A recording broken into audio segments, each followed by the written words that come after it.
lihtsalt kommentaari panen rippi vahele, et oleks mul siin ära eraldatud, ma teen muud asja. Nüüd esimene asi, mida sa võiks panna, kui mingit asja loed, kirjutad if lausega tingimus, et kui juhtub midagi valesti, siis ütleb ühte asja, kui on tõene, siis ütleb teist asja. Sest tegelikult kogu see elu toimub üks suur if lause. Kui juhtub üks asi, teen teist, kui juhtub kolmas asi, teen midagi muud. Ja see on igas programmeerimiskeeles täpselt ühesugune. Nii et alati ma teil soovitan kirjuta struktuur valmis. Pärast mõtle, mis sinna sisse kirjutab. On if, tavalised sulud ja lõpeb loogiliste sulgudega. Ja loogilist sulu viib kohe järgmise reale. Soovitan teil seda alati teha. Ükskõik, mis programmeerimiskeelte tulevikus õpite. Kes läheb Javat, kes läheb Pythonit, kes mida iganes. C++. Alati on ühesugune. Ja struktuur tehke kohe valmis. Nüüd sead esimest sulguse sisse. If lause tahab tõest väärtust. Kas tõest võrdlus, tõest võrratus, siis tehakse ära see, mis jääb nende kahe loogilise sulu vahele. Kui me tahame kohe teha seda tegevust, mis teeb kahe loogilise sulu vahele, me võime ta lihtsalt öelda, et on true.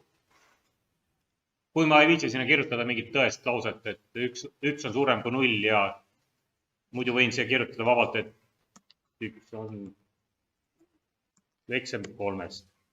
See on ka tõene. Aga sa ei pea niimoodi kirjutama, sa ei kohe lihtsalt kirjutada true. Tule tagasi.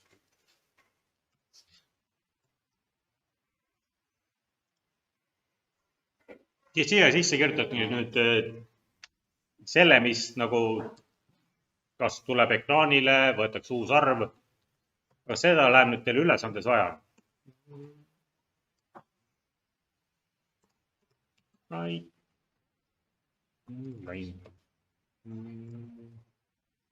Ja mida iganes.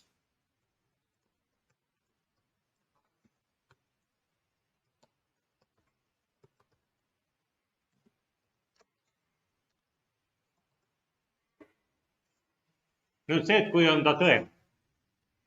Aga kui ta tõene ei ole, siis tehakse seda, mis vastasel juhul on pärast loogilist sulgu on else.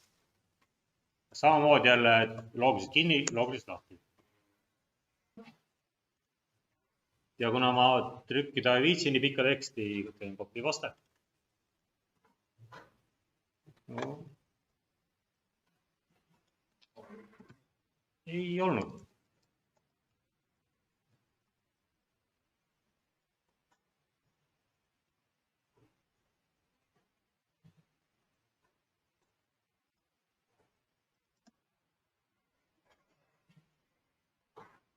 Salvesta ära, kompileeri kokku, käi kogu oma see teekond läbi nende nimede asjadega.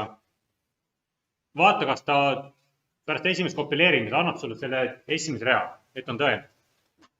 Teist korda pane true asemel false. Ja vaata, kas ta ütleb sulle järgmist rida. Algul proovi tõetega läbi.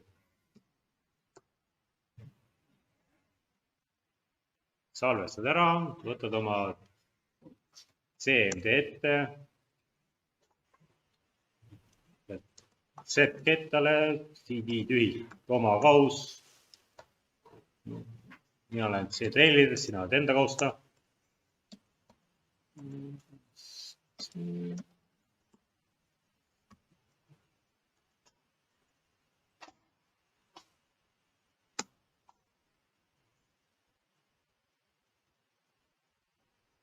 No, kus on semikoolon toodud? Semikoolon.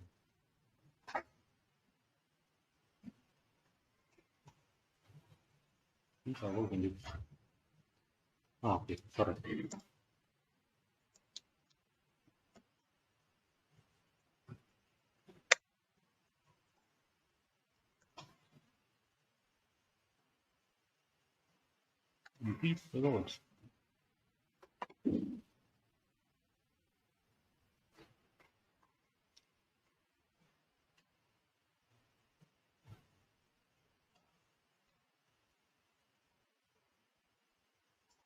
vorming.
Ja proovite mõlemaga tööle. Et kui teil on vaja asju võrrelda suurem, väiksem, pikem, laiem, siis suurem ja väiksem on tavalised märgid. Need võid meelde jätta. Nüüd, kui sa tahad kasutada suurem või võrdne või väiksem või võrdne, klaviatuuri vasakust alt nurgast. Et need on lihtsalt võrdlusmärgid, suurem, väiksem. Kui tahad kirjutada suurem ja võrdne, siis sa lihtsalt kirjutad need kaks tükki kokku. Väiksem või võrdne. Nii nagu sa ütled, väiksem võrdne või suurem võrdne. Ära vaheta seda nende pool ära. Muidu ta hakkab su peale karjuma.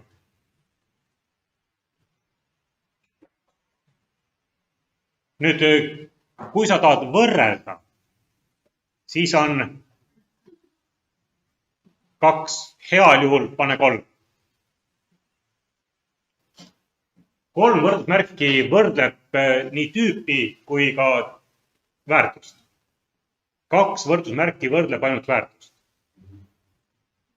Tüüpi ta võrdleb. Nii et kui mingi asi vastab tõene on 0 ja false, tõene on 1, false on 0. Sellega võisid paljud asjad kokku jokutada klaviatuuri vasakul all nurgas. Nüüd kasutab 3 võrdusmärki võrdlemiseks. 1 võrdusmärgiga te annate väärtust. Et if'is 3 võrdusmärki võrdleb. Nüüd, kui sa tahad mitut tingimust kokku panna, et see on suurem sellest ja see on väiksem sellest, siis 2 andmärki.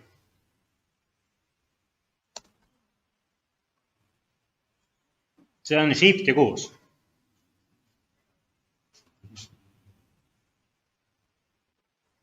Siis mõlemad need tingimused peavad võrdsed olema, siis on alles tõene.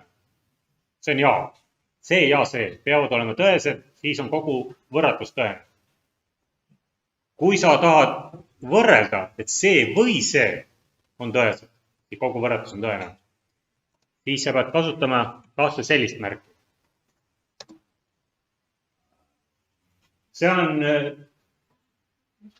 püstise kriitus, see on alt-R ja sama, kus on see võrratuse märgid. See on või.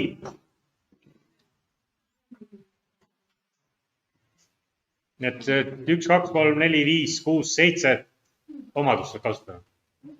Suurem, väiksem, tingimusega, tingimusteta, võrdne ja või. Ja 2 andmärki. Ja nüüd kolmandaks on see. See on eitus. Ei võrdu. Kui 3 võrdusmärki võrdub, siis ÜÜ-märk ja võrdusmärk ei võrdu. See on ei. See ei võrdu sellega, mitte kunagi.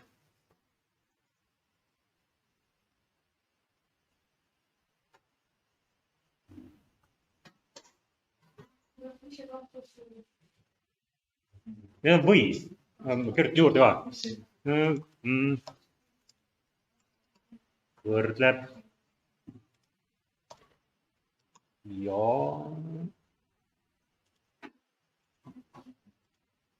Ja need on ka universaalsed tingimused. Igas keeles. Absoluutselt kõikides.